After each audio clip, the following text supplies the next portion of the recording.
tuned for today's episode of Breaking the Biz, an informative podcast where we dive into the world of entertainment by interviewing seasoned professionals who have made their mark in the industry. Gain invaluable insights as they share their personal journeys, offering advice on navigating the dynamic landscape of the entertainment industry. Whether you're an aspiring actor, musician, filmmaker, author, animator, or any creative soul, tune in for expert career guidance, insider tips, and first-hand accounts on breaking into the entertainment industry.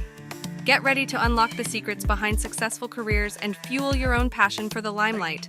Please remember to like this video and to subscribe to our channels for more great conversations. Greetings from Breaking the Biz, brought to you by Yes I Can Unity through Music and Education. I'm William Felber, your navigator through the intriguing universe of the entertainment industry, as revealed by the visionaries and creators who bring it to life. Stay tuned as we delve into diverse insights from the forefront of entertainment, hearing from pioneers, creators, and agents of change. Prepare for a journey filled with tales of innovation, resilience, and the undying quest for artistic brilliance. Welcome to Breaking the Biz podcast with the Yes I Can crew. We have got a great guest with us tonight. We have Haim Kairy, who is the co-founder of Arcana Instruments. He's a software developer for cyber defense companies. He's worked in software and system developer at IBM, cyber and tech consultant for insurance and energy enterprises, VP and R&D of TML, financial and accounting software company, founder of Apple Talk, Apple expert consulting and retail for creative professionals, co-founder of Clipper Media, a startup developing video recognition technology, co-founder of a commercial break startup developing technology to detect and skip commercials on TV, and then now the co-founder of Arcana Instruments, developing the world's first inclusive music instrument. Haim, I want to thank you so much for making time for us tonight. Thanks, Brad. Hi, thanks for having me. Awesome. And it's amazing when we have an individual out of our program who is so excited. Corkscreen is one of our amazing, talented individuals, and you are on the wish list of guests to have tonight. So I know that she has got lots of questions for you as well. I want to jump into when you were a young lad, what was it exactly that you wanted to do when you grew up? What was the dream job? The dream job for me was something that would integrate music and technology. I've been a musician. I'm a drummer, so my friends don't call me a musician, but drummers are musicians as well. So I've always wanted to somehow integrate these two. And along my professional career, it never really happened, this fusion or this integration, but music was always in the background. I had a studio, and I was always involved in music, but it was never fused together as a full-time job until my recent company. Okay, so you play drums through school. You were in lots of bands. You mentioned having a recording studio. Were you recording bands? I had a recording studio because we wanted to create our own records, our own recordings. So we took this room. It was a rehearsal room, and we turned it into a recording studio. And later, I became, because of my curiosity of technology and technical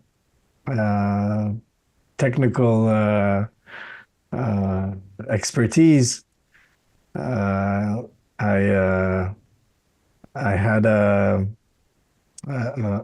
expertise in Apple studio computers and studio environments. So I turned that into a consulting company and opened my own studio as well, doing all kinds of post-production, commercial music and things like that, but not as full time. I was always had a different uh, day job. Okay. What was, talk me through your education. How did you get so good with technology? What was your course of education as you moved along? Oh, as a child and as a teenager, I was always interested in fixing things that were broken, radios, computers, and it started to be a thing among the family. People would come for family events, with food and with all kinds of things that were broken that needed fixing, that I would fix. Or, Haim, could you set my watch? Like it's daylight savings time. I don't know how to set my watch. So I was always interested in technology and fixing things. It took me a few years to fix things. The first few years, I only broke things to understand how they work.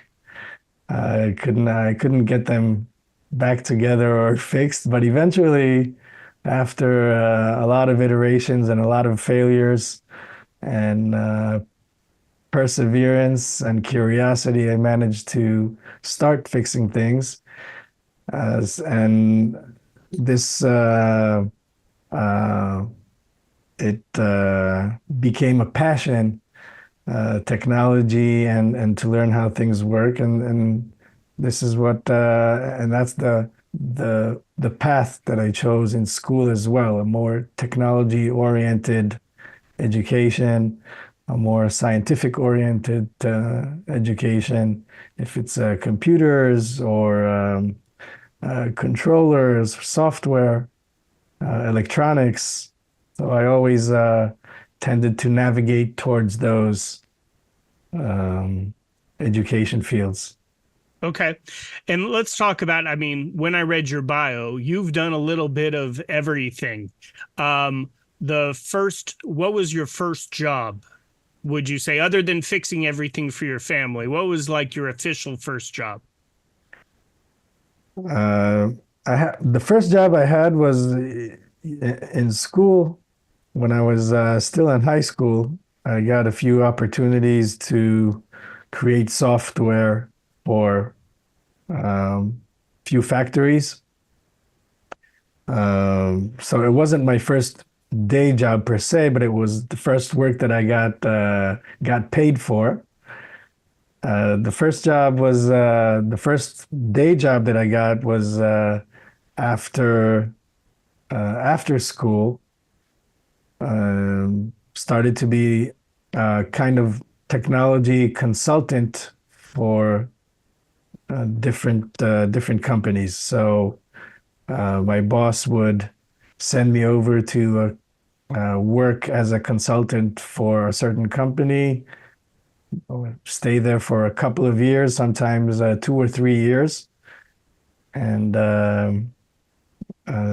help them build up their technology solutions for problems they had and they couldn't solve. So it was kind of I would say a problem solver for technology projects. I love that. You know, we talk about how important it is to be a problem solver. We talk about analysis solution mindset, being able to see a problem, fix it. And obviously, when indeed these companies can't fix it, that's obviously when they bring in somebody like you to come in there and solve the problem. So Yeah. talk me through, what was the biggest lesson you learned working for one of these companies, solving a problem and being away for 2 years? Um, I think one of the things that one of the traits that I had and that I still do is not to uh, not to give up when things don't work. There's always a way that things can work. So and working hard to get there. So it's sometimes staying up all night, keep on doing it, failing, trying again, different means, different technologies, different paths, but knowing that there's always a way. Sometimes it takes more time. Sometimes it takes more skills, more things that you have to learn. Sometimes you have to ask for help from other people who know better than you in this field, getting minds together, getting more ideas together to solve problems, that kind of those kinds of solutions. I'm glad you mentioned that because we're talking about in our program right now resilience, and uh, one of the things we were talking about is that you don't really have success without failure first, and and I'm sure in your case you mentioned like you don't always solve the problem right away. Maybe there's times where you do need to ask for advice or get others involved. Would you say failure is an important part of your success? Yeah, I would say that I think the number one ingredient of success is coping with recognizing failure, uh, and, uh, and realizing that failure is not giving up. It's just a point of, it's just another step of moving forward. It's not giving up and stopping or letting go. It's just another milestone and an opportunity to improve and grow and keep on going. So that coping with failure, I think, is an important is very important, and uh, there's lots of social pressures and self-esteem issues with failure. And I think the ability to overcome those and realize that it's okay to fail and it's part of the learning and growing process. I think that's very important. I love that because that obviously speaks to your growth mindset and understanding that you do need that to develop as a person. We had a guest speaker in the past who said success is on the other side of your comfort zone. And it's so easy for many of us to hear those voices and say, I can't do it or it's not working, and you give up. But if you just persevere and keep going, like you mentioned, that's when you do find the success. So let's Yeah. talk about after you do these projects where you're solving problems with technology. What's the next job? What comes next in your career roadmap? I never really took like the wheel on where my career is going. I think that the fact that I was successful my in my tasks, making things work, um, succeeding in solving problems, it naturally attracted more complex projects, more bigger projects. So I let my life navigate itself.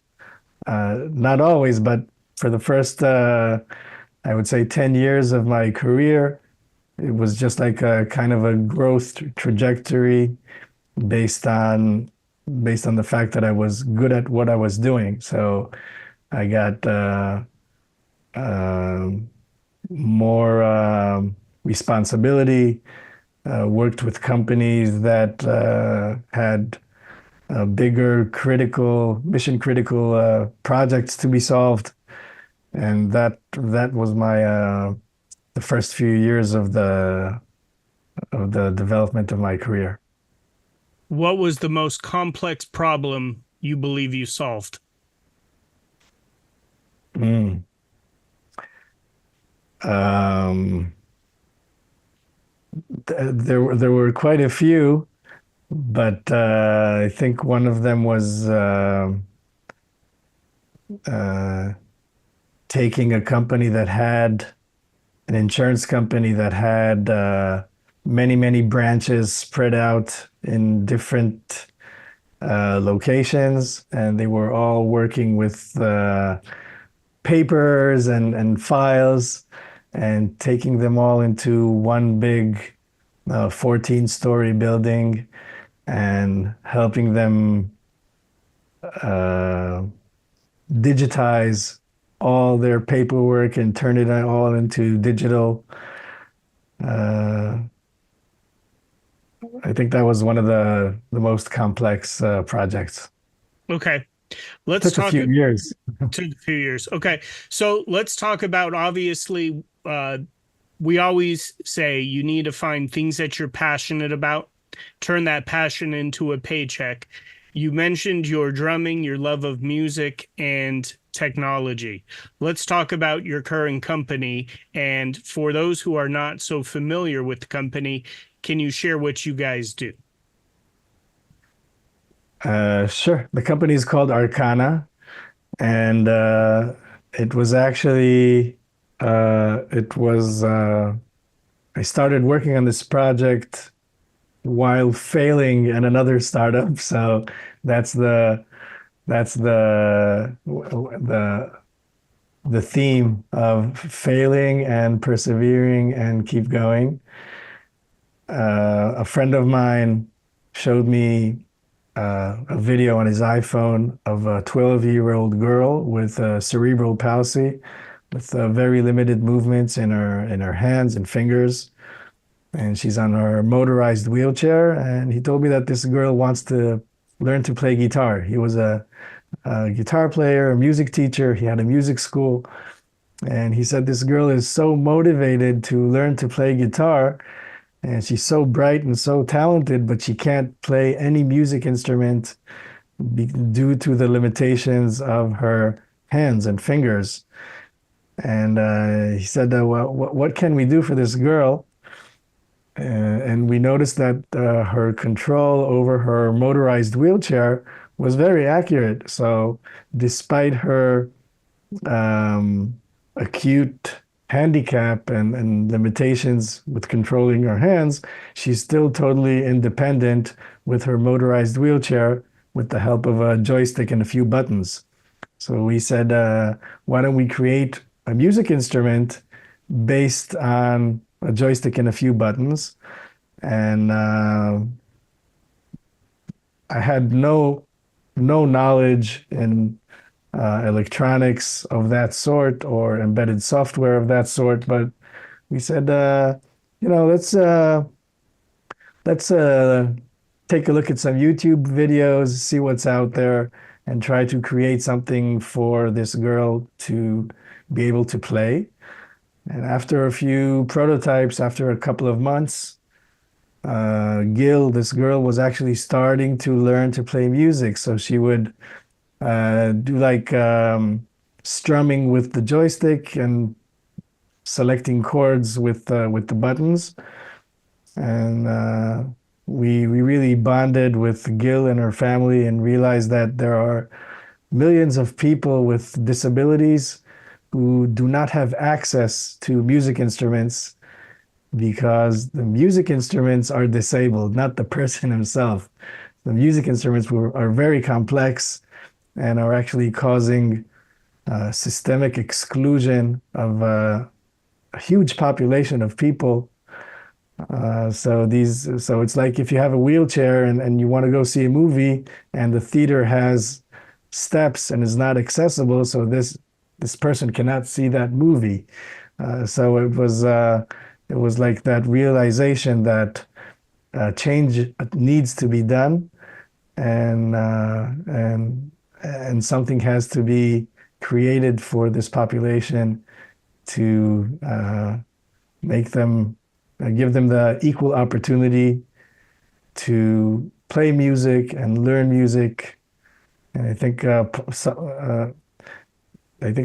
passion to create that was because we knew what music contributed to our growth as children. It was such an important part of our lives, physically, mentally, spiritually, socially. We were in bands, we were socially accepted, it was fun in school. And because it was so important for us, we we knew that we had to create an instrument that would give others the opportunity to also access music. I think that is a beautiful story. I got the chills. I love it. And probably it was a good thing that the other company you were working with did not work out and you were able to do what you do here. Talk me through putting together your team. You mentioned never building an instrument at that level. You mentioned various different prototypes. When it comes to collaboration, and you obviously have that entrepreneurial mindset, how do you put together your team to develop something new? And you mentioned being able to look on YouTube, not seeing anything that was actually out there, and then creating something brand new.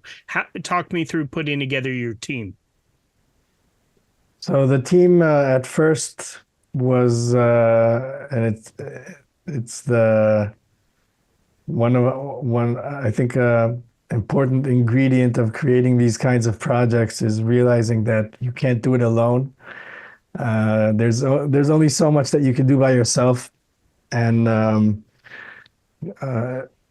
working with talented people is getting different minds together and is like a supercomputer. It's not only one brain encapsulated into your previous knowledge or imagination. It's actually a lot of brains, and everybody brings their different disciplines, different ideas to the table. And I think that's the way big problems get solutions, get solved. So forming the team was based on networking, people you know, people you can ask. I think that's another important part of that project solving is networking.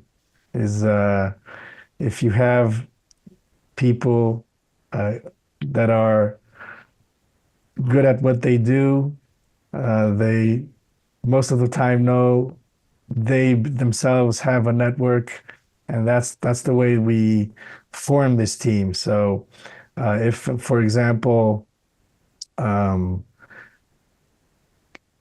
first 6 months of this company was prototyping, and then we had to move on to industrial design, creating the project, creating the instrument itself. And we had no knowledge in industrial design or manufacturing, but a friend of mine is an artist. He's not a musician, not in industrial design, but he's an artist. But he has a childhood friend who turned out to be an amazing industrial designer with experience in manufacturing. So it's these kinds of networking that you don't know when they will come to fruition, but the fact that you have a wide network lets you reach out to these resources and access them at a time when you need them. So that was a kind of an example of a networking merit that if I didn't have this friend who knew a friend that is an industrial designer, we would probably have to reach out to an industrial designer and pay a lot of money that we didn't have at the time for this project to move forward. So I would say creating a team is based on networking and finding people of different disciplines than yourself to get new ideas out there. I love it. Yeah, and I completely agree. I always share that when you're putting together your team, you want people who complement the areas that maybe you are not so great at.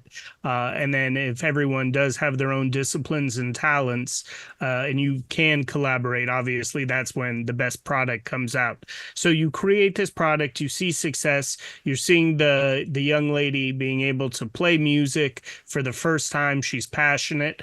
What comes next? does the ding ding ding moment go like we have to create other instruments to give opportunity and inclusion to everyone?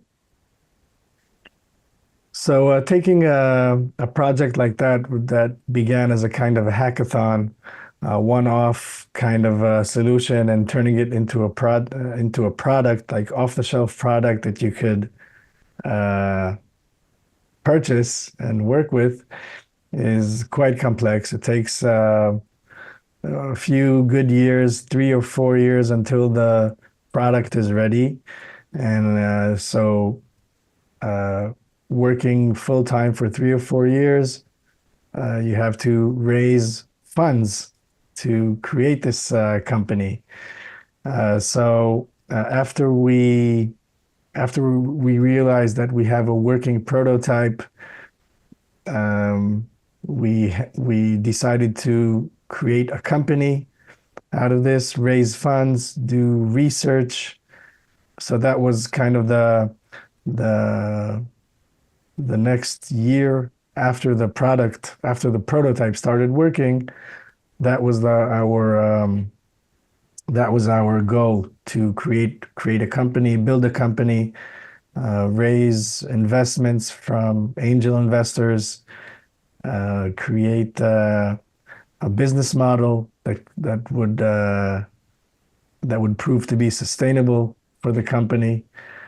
We had a lot of thoughts and discussions if this company was a for-profit company or a non-profit company.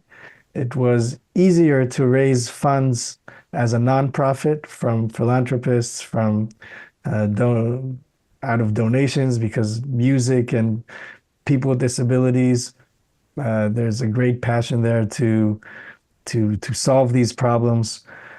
But we really want to take on the for-profit path, to be able to hire talents and individuals that would that work in the startup industry, and usually these talents they work for-profit companies.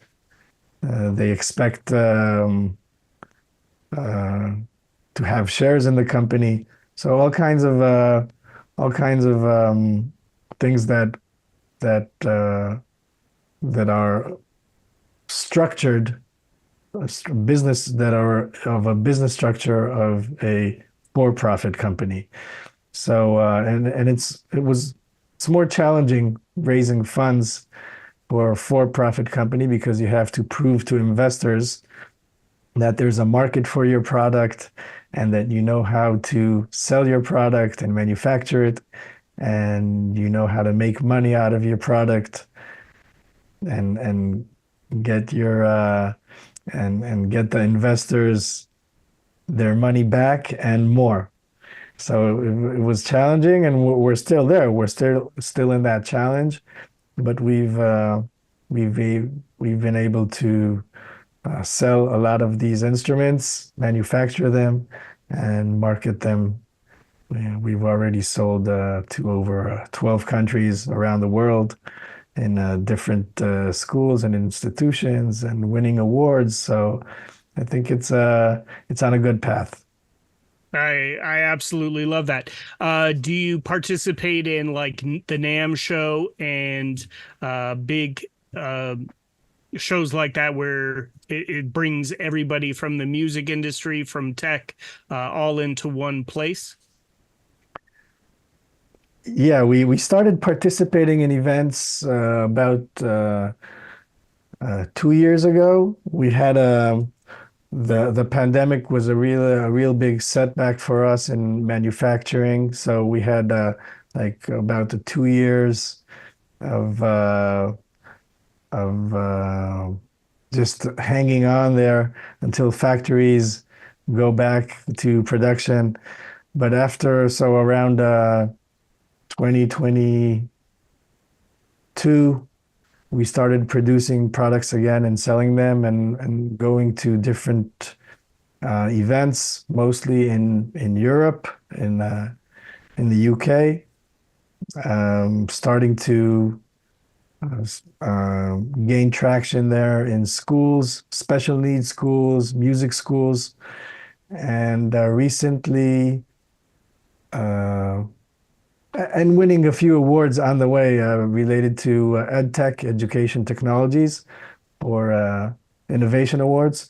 But recently, in the past few weeks, we've won first prize in the MIDI Innovation Awards. MIDI is a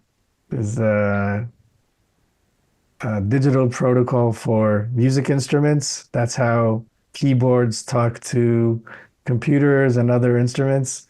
And the MIDI Association is a group of musicians, producers, technologists that are in touch with the entire music industry, music instrument industry, and they hold this. They host this innovation award once a year, and we won it for this year on the hardware category. And after this win, they invited us to showcase the product at an event called Music China in Shanghai. It's huge. It's bigger than NAMM. It's a huge event, and I just came back from Shanghai a week ago from this event, showcasing the product and also participating in panels for accessibility in music. And we're also invited to showcase and demo in NAMM at the end of January. So if any of you are coming to NAMM, I know it's not far from you. Let's meet, let's jam. I love it. So let's talk for a second.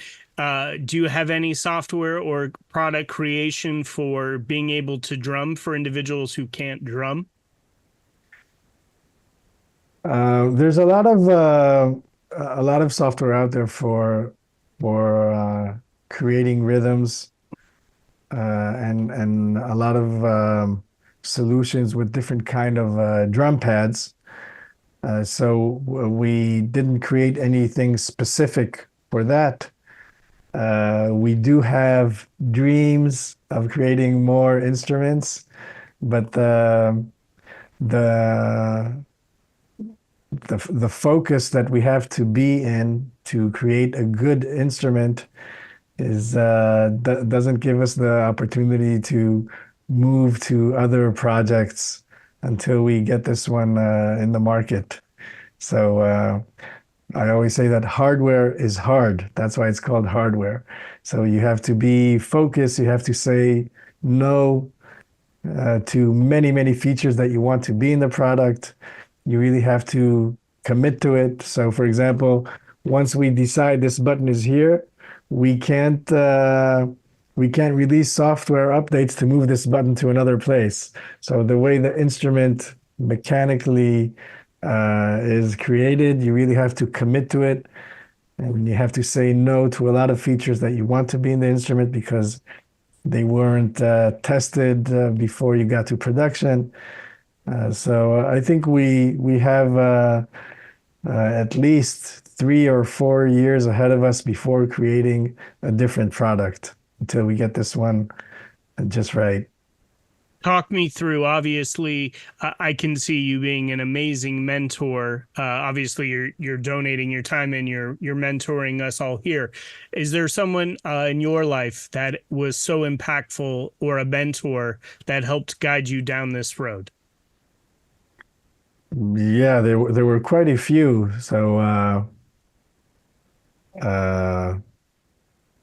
I think that an important part of my career was working with amazing people. So, and being open to learning from them and listening to them and getting their advice, and also just being a hard worker and setting an example and giving mentors the feeling that their knowledge and that you value their time, their knowledge, that that you take it seriously. I think so. Creating that environment uh, made people that I work with uh, gave them the I think gave them the feeling that they can invest their time in me. So just knowing that they don't, that that I'll take their word and take their expertise and do something with it, and not just it's not just small talk. So I think it's very important to work with. I had the privilege of working with amazing people. So, and I think part of that is setting the environment for them to feel that you take their you value their time and their ideas. I love that. Let's talk about being able to, you have a successful career. You've been successful in the things that you've dabbled into. You've mentioned being an extremely hard worker and setting an example. How do you balance your professional life and your business life? That's a hard one. I think my family would say that I don't know how to balance my my professional and private time. But I think part of that that was the role of music, I think, in my life, because it was such a it was something to lean on to balance it out. The fact that I had to play, I felt that it was something, it was so uplifting and and playing with people, meeting with people. So the music was for me kind of something that made me remember to balance the work and aside from work. So I think if you have something that you're passionate about that's not related to your work, that would help balance things out. Perfect. Talk me through how important adaptability is to success. Well, it's very important because if you especially in things that we work in technology, things are changing. New technologies are always coming out. You know, before you get your before you feel comfortable working with one thing, another thing comes up, and you really have to keep on learning, expand your knowledge, um, be able to leave other things behind and change and adapt. And especially for in startup environments and entrepreneurship, it's you don't when you create a company, you don't have like 50 people doing exactly what they want to do. It's usually a small team of 2 or 3 people that you mostly like only about 20% of what you do is what you like to do, and the other 80% is things that have to be done. So sometimes it would be bookkeeping. Sometimes if you don't have someone on sales on board, and like you like the technology, I love to work with computers and electronics, but you really have to put on your sneakers and go sell the product. So you have to adapt to things that you're outside of your comfort zone, and sometimes not really fun to do, but you have to do them. So Okay. I love it.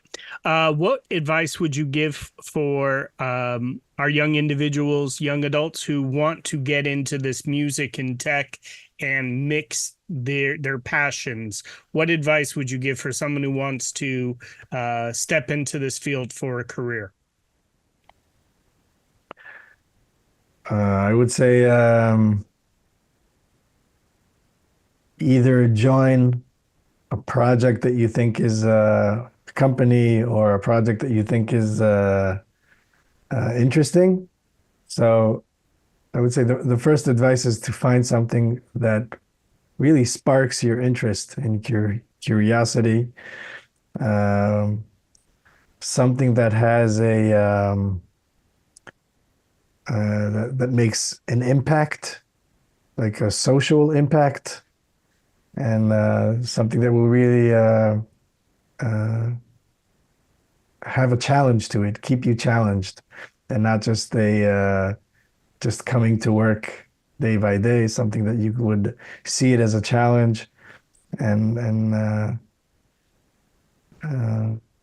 and if you have an idea for something that's not out there, that you think is not out there, a new product, a new service, a new software, uh, just uh, just do it. Just to try to start by yourself or start with a team, start with a partner, and don't be afraid to uh, try to create the impossible.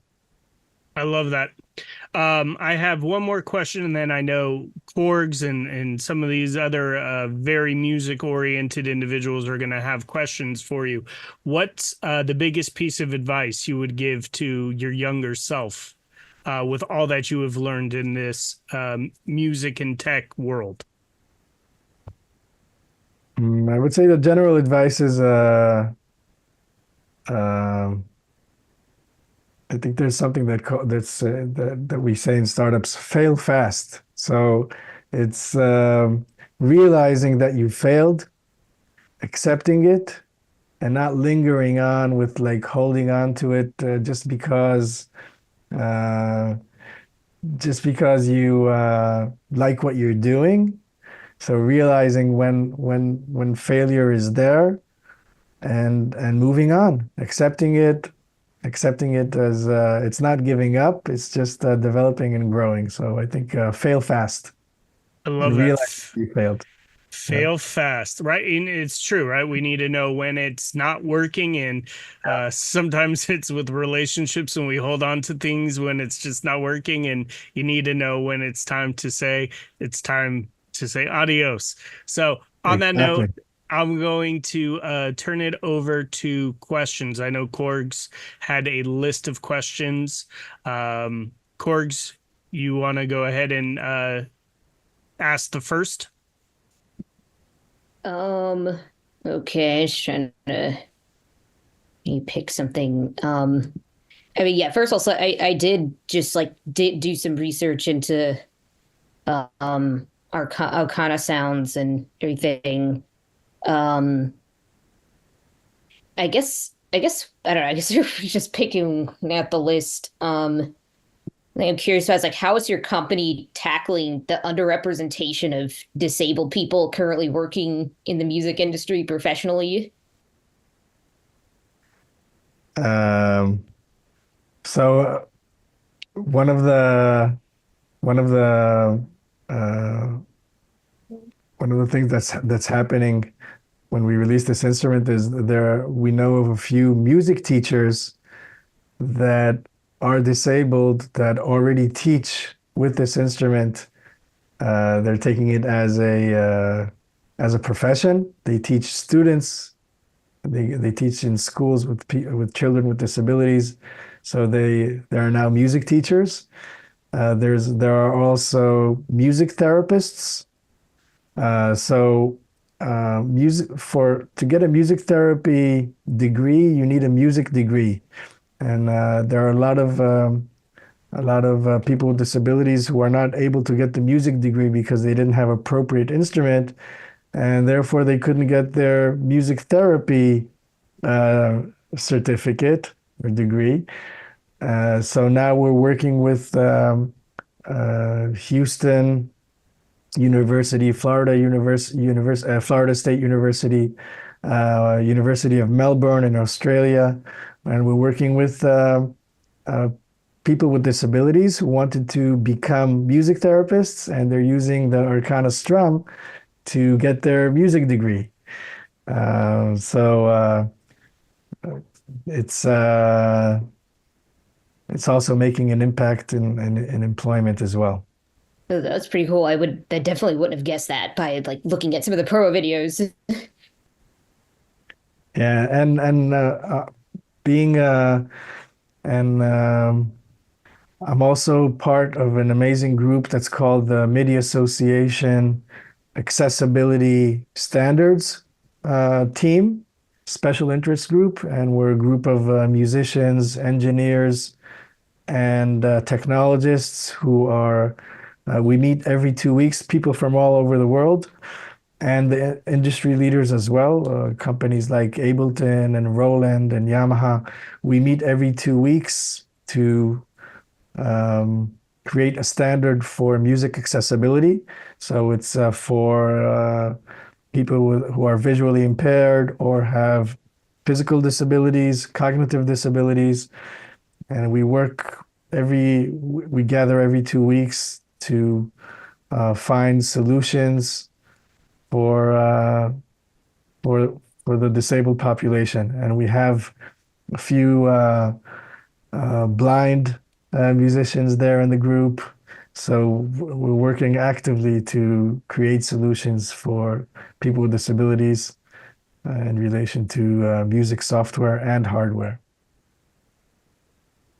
That's pretty cool. And look up that MIDI thing. I've used a lot of MIDI in my life, and how to look up that association. Yeah, I'll send Brett links of these accessibility groups and interest groups, and you can read about those. Very cool. Thanks. Borgs, you want to shoot off one more question, and then I'm going to go to Aiden and Presley. Okay. Yeah. Get this back open. Yeah, I guess slightly more technical question. I noticed in the video that I was looking at, it looked like there was a lot of like iOS involvement, App Store stuff. Were there any challenges getting the hardware to work smoothly with like Apple devices, given like the vertical integration that goes on with Apple? Like Apple's got like the very proprietary OS and designed its own chips, all that stuff. Yeah, so fortunately, MIDI is an open standard, and Apple is actually one of the corporate members of the MIDI Association. Apple and Microsoft and Google are all corporate members. So having all these platform players working together to create a single standards is important, and it's what keeps the instruments supported in all these platforms. So we're not proprietary exclusively inclusively just for the Apple platform, but I can say that Apple is the most developed platform for music apps and music software. So most developers make sure their software works on Apple first, because most musicians work with Apple computers, and because developing software is sometimes expensive, so some companies are reluctant to develop their software in different platforms, because then you have to test it in those platforms. You have to get developers with expertise in different platforms. And whenever an OS has an update, you have to update your software. So if you support Windows, Mac OS, iOS, and Android, you would need different teams to keep on maintaining your software and developing software for all these platforms. And it's quite expensive. Only big companies can do that. So most software solutions, apps, and even some hardware are supported in Apple, which is the most adopted platform out there for music production and music playing. Yeah, it makes sense. I've used Logic for a while myself. Yeah. Curious about is, did you ever bump up against conflicting access needs in developing the product? I think all the time. Yeah. So